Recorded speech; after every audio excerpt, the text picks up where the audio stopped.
오늘도 참으로 복되고 좋은 날입니다. 새 아침 주심을 하나님께 감사하며 우리 함께 기도함으로 9월 15일 화요일 아침 예배를 드립니다.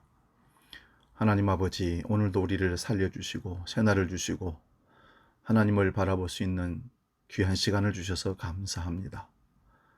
하루를 시작하면서 하나님 앞에 나아가는 이 복된 시간을 늘 기억하게 하시고 오늘도 주시는 말씀과 감동을 통해서 하나님이 기뻐하시는 온전한 삶을 살아내기에 부족하지 않도록 성령으로 강건적으로 붙들어 주옵소서. 세상 어디에도 희망이 없다 할지라도 오직 주께서 우리의 소망이 되셔서 말씀이 우리 길을 인도하시는 빛이 되어 어둡고 캄캄하고 절망스러운 이 세상을 오직 말씀의 소망 가운데 주님 바라보고 승리하는 자들 되게 하여 주옵소서.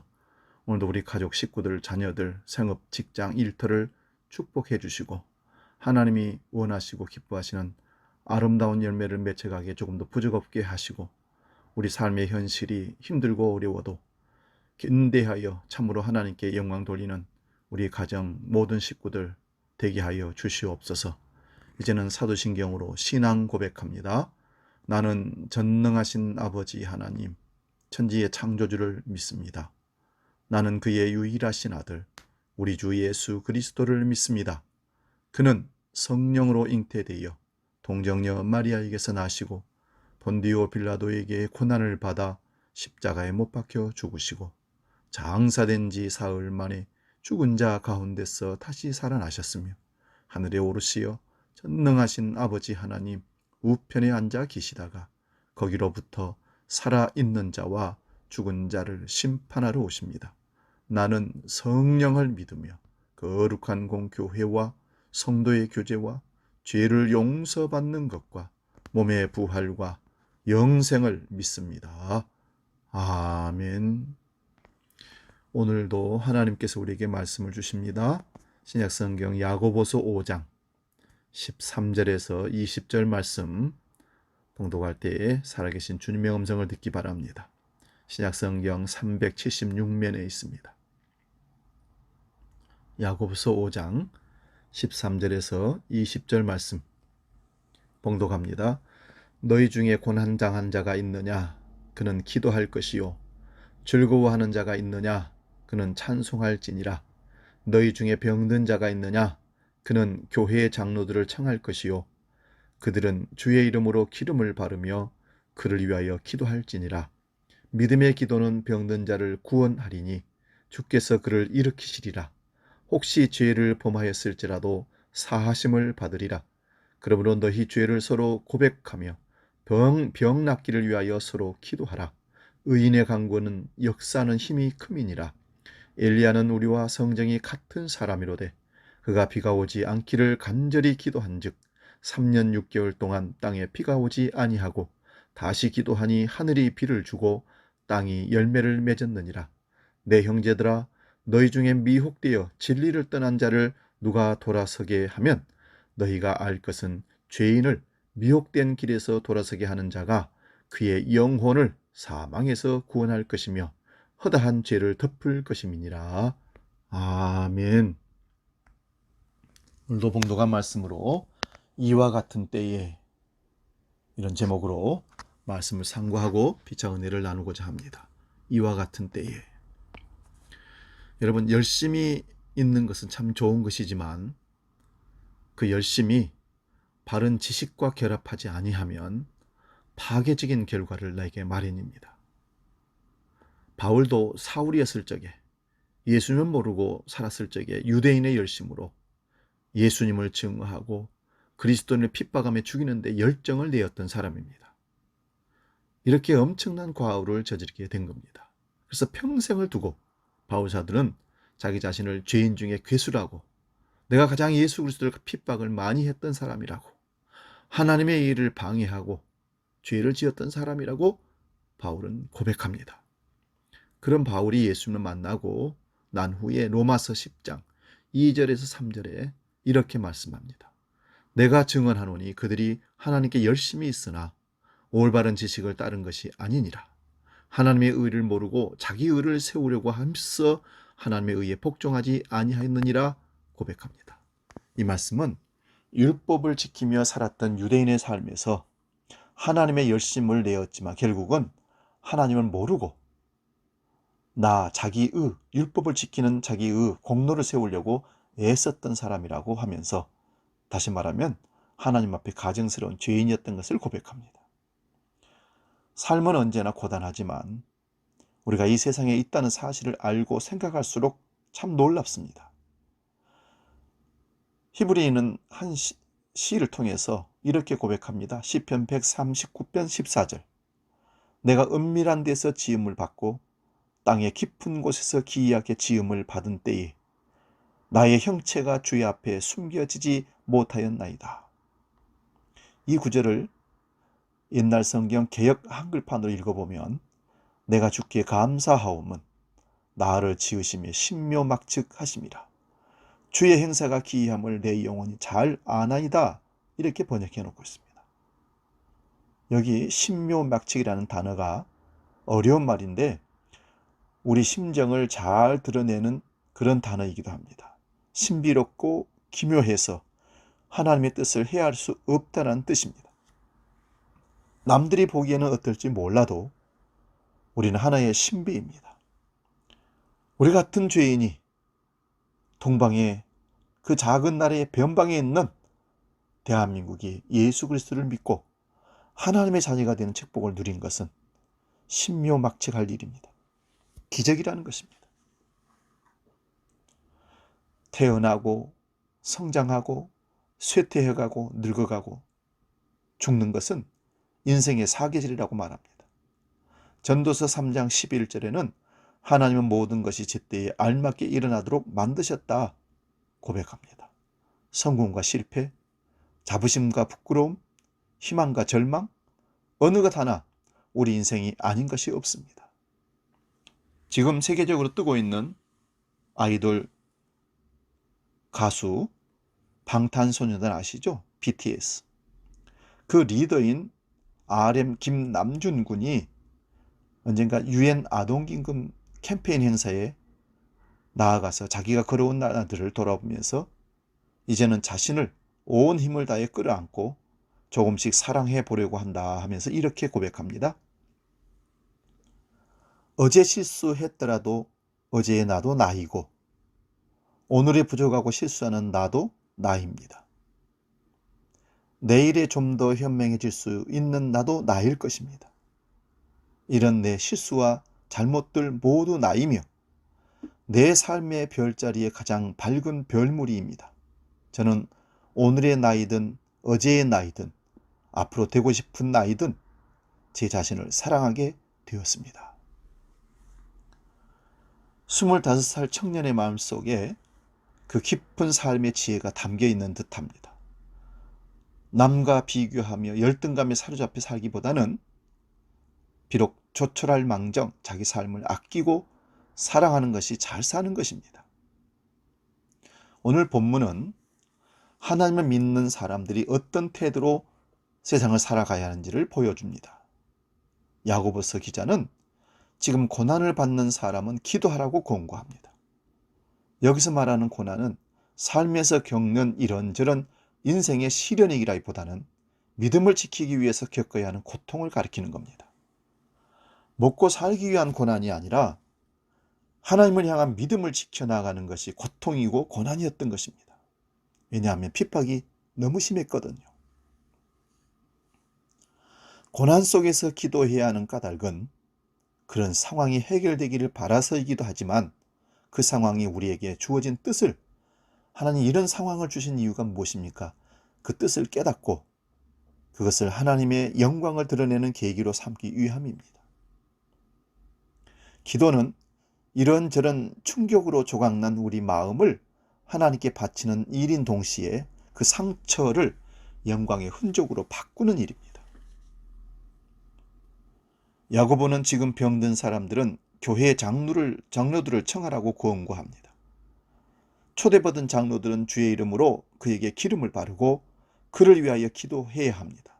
여기서 말하는 병든 사람은 그릇된 삶을 지속함으로 인해서 몸과 영혼이 병든 사람을 일컫는 말입니다. 서로 죄를 고백하고 서로를 위하여 기도하라 라는 권고는 바로 이런 사실을 반증해 보여줍니다. 죄라는 단어를 여러분 잘 아시죠? 관역을 벗어났다는 뜻입니다. 하나님의 뜻에서 벗어난 부적절한 삶은 자기 자신도 망가뜨리지만 그가 속한 가정 공동체, 교회 공동체를, 사회 공동체를 망가뜨리는 법입니다. 공동체 앞에 입힌 잘못을 고백할 때 진정한 치유가 시작됩니다. 세상에 허물없는 사람은 없습니다. 홀로 살 수 있는 사람도 없습니다. 우리는 함께 사회를 이루며 너와 내가 함께 나누며 살아가는 세상이 우리가 사는 세상입니다. 저 남아프리카 반투어라는 그 언어가 있는데요. 거기서 유래한 우분투라는 단어가 있답니다. 이 단어는 인간이 갖추어야 할 기본 조건으로 우리가 서로 얽혀 있는 존재라는 사실에서 출발한 단어입니다. 우분투가 있는 사람은 마음이 열려 있어서 기꺼이 남을 도우려고 하고 다른 사람의 생각을 인정하려는 여백을, 마음의 넓이를 갖고 있다는 것입니다. 믿음의 사람이야말로 우분투를 품고 사는 사람이어야 합니다. 기뻐하는 사람들과 함께 기뻐하고 주위에 우는 사람들과 함께 있으며 함께 울어주고 다른 이의 허물을 사랑으로 덮어주고 이웃의 무거운 짐을 대신 짊어지는 것이야말로 신앙적 우분투라 할 수 있습니다. 지금 이 사회에는, 우리 사회에는 우분투가 필요합니다. 공동체의 책임은 그들이 혼자가 아니라 우리 함께 가야 한다는 사실을 상기시켜주는 겁니다. 편지, 우편 비행선 조종소로 일했던 생텍쥐베리는 사하라 사막에 불시착한 그런 경우가 있었답니다. 사막 한복판에서 구조를 기다리면서 그는 극한의 고독과 절망감에 싸웠습니다. 그러다가 문득 그는 조난당한 것이 자기가 아니라 자기 가족이었다는 사실도 생각해냅니다. 라디오에 귀를 기울이면서 초조함 속에 자기의 무사 귀환을 기다리는 가족들과 동료들 또한 조난자라는 사실을 깨닫게 된 겁니다. 그는 살아야 할 용기를 가다듬었습니다. 저만치에 있는 사람들이 생명의 끈이 되어 그를 산자의 땅으로 이끌어 내었던 것입니다. 우리는 서로에게 책임적 존재여야 합니다. 야고보는 의인이 간절히 비는 기도는 효력을 나타낸다고 말합니다. 의인의 간구는 역사는 힘이 있다 하십니다. 여기서 의인이란 주님을 신뢰하고 그 뜻을 따르기 위해 전심전력을 다하는 사람을 의인이라고 합니다. 그 한 예로 엘리야 선지자를 예로 듭니다. 악한 권력자인 아합과 이세벨의 박정에 맞서서 그가 비가 오지 않게 해달라고 하자 3년 6개월이나 비가 내리지 않았습니다. 그러자 다시 비를 달라고 기도하기에 되었고 비 달라고 했으니 하나님께서 땅에 비를 내리셨고 땅은 열매를 맺었다. 오늘 성경에 기록하고 있습니다. 오늘 우리가 바치는 기도는 어떤 기도입니까? 야고보는 마지막으로 진리를 떠나 그릇된 길로 가는 사람을 돌아서게 하라고 말합니다. 사람들이 진리를 떠나 그릇된 길로 가는 것은 무엇 때문일까요? 무지와 방심과 절망과 불확실한 삶에 대한 두려움 때문이 아닐까요? 코로나 바이러스로 인하여 우리가 방향을 잡지 못하고 멈춰 있거나 자포자기하거나 원망하거나 시기하고 질투하거나 보이지 않는 하나님에 대한 신뢰를 잃는 사람들도 생겨나고 있습니다.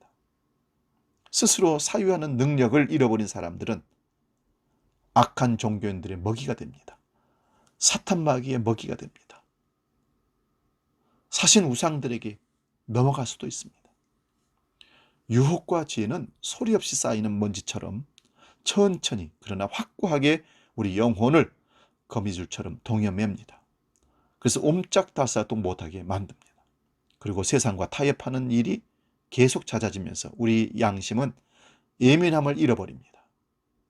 진리에서 멀어져 그릇된 길로 가면서도 죄책감을 여기지 못합니다. 사랑하는 여러분, 우리가 날마다 말씀 앞에 서야 하는 까닭은 양심을 벼리기 위해서입니다. 날카롭게 예민하게 만들기 위해서입니다. 양심에 조금이라도 꺼리낌이 있으면 바로 돌아서고 회개하기 위해서 말씀 앞에 날마다 서는 것입니다. 히브리서 2장 1절에 그러므로 우리는 들은 바를 더욱 굳게 간직하여 잘못된 길로 빠져드는 일이 없어야 마땅하겠습니다. 우리 주님은 지금도 우리에게 내 동생이, 내 형제가 어디 있느냐 물으십니다. 동생으로 상징되는 사람들을 돌보고 그들을 지키는 것은 우리 모두의 책임입니다. 우리보다 연약한 사람들이 우리의 돌봄을 봐야 할 우리의 동생들 같은 사람들입니다. 다니엘은 다니엘서 12장 3절에 지혜 있는 사람은 하늘의 밝은 별처럼 빛날 것이요 많은 사람을 옳은 길로 옳은 대로 돌아오게 한 사람은 하늘의 별처럼 영원히 빛날 것이라 말씀합니다. 미혹하는 사탄의 영들이 사람들의 영혼을 사로잡아 종으로 삼으려고 지금 찾아다니고 있습니다. 그래서 우리는 이 시대를 악한 시대라고 합니다. 이럴 때일수록 영적인 분별력을 가지고 시대를 통찰할 수 있어야만 합니다. 그리고 진리의 말씀에서 떠나지 말아야 합니다. 기독교에 대한 세간의 시선이 싸늘한 이 시대, 교회를 지탄하고 비판하고 성도들을, 목회자들을 욕하는 이 시대에 누가 뭐래 해도 예수의 길을 묵묵히 걸어가는 사람들이 필요합니다. 바로 우리들이 그런 사람이기를 원합니다. 오늘도 어디 가서 누구를 만나든지 정직한 그리스도인으로, 양심이 있는 그리스도인으로 마음의 양심의 거리낌을 늘 갖고 회개하고 말씀 앞에 서는 사람으로 사람들 앞에, 하나님 앞에 인정받는 삶을 살아내시기를 바랍니다. 그러면 언제든지 교회에서 마음이 떠났던 사람들이 돌아올 것이고 세상이 비판하고 지탄했던 교회가 다시 거룩한 공동체로, 교회는 역시 달라 세상 사람들이 인정하는 그런 거룩한 교회로 세워질 줄로 믿습니다. 기도하겠습니다. 살아계신 아버지 하나님, 이와 같은 때에는 우리가 무엇을 해야만 합니까? 고통스럽고 비난을 받고 인정해주지 않고 많은 사람들이 교회를 떠나고 신앙의 양심마저도 버리고 세상적으로 흘려가 버리는 이때에 우리가 어떻게 해야 됩니까? 오늘 우리 자신들이 먼저 말씀 앞에 우리 자신을 세우게 하시고 하나님 앞에 나 자신을 귀한 존재로 여기게 하여 나를 사랑하고 우리 가족을 사랑하고 이웃을 사랑하고 성도를 사랑하고 이 민족을 사랑하는 민족으로, 그리스도인으로 변화되는 자들이 되게 하여 주옵소서. 고통받고 병들고 신음하고 환난당한 자들이 너무 많습니다. 그런 자들에게 우리 마음을 돌려서 섬겨주고 아껴주고 도와주는, 협력하는 그리스도인들 되게 하여 주옵소서. 내 것만 챙기는 이기적인 생각이 아니라 이웃을, 너를 생각하는 이타적인 생각으로 예수 그리스도의 아름다운 덕을 선전하는 믿음의 삶을 살아내는 우리 모두가 되게 하여 주시옵소서. 이제는 우리 주 예수 그리스도의 은혜와 아버지의 크고 놀라우신 사랑하심과 성령님의 감동 역사 충만케 하심이 이와 같은 때에 주께서 우리에게 명하신 대로 행하여 그리스도의 아름다운 덕을 선전하며 교회를 다시 그리스도의 반석 위에 든든히 세우기로, 믿음을 다시 세우기로 약속하는 아침 예배에 우리 모든 동역자들 머리 위에 지금부터 영원히 함께 계시기를 간절히 축원하옵나이다. 아멘.